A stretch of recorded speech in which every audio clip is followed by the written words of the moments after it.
Welcome to the Tech Egg. Don't get scrambled. Enjoy the video.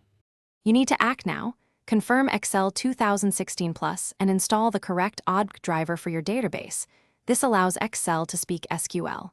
Once done, gather the host, port, database name, and credentials. You will use them immediately in the connection dialog. Open Excel, select Data, then Get Data. Choose from Database and pick your DB type.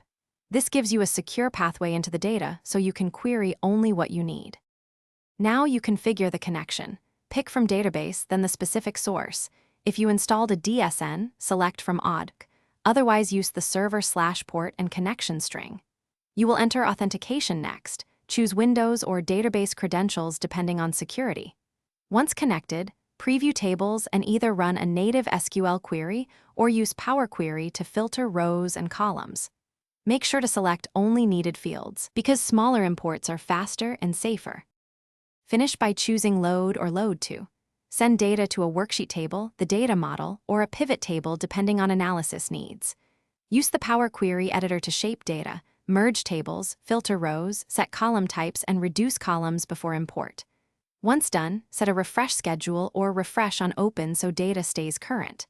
If things go wrong, check the driver version, credentials, firewall, or VPN. And DSN settings, these are the most common blockage points. Thanks for watching. Consider subscribing if I helped unscramble your problems.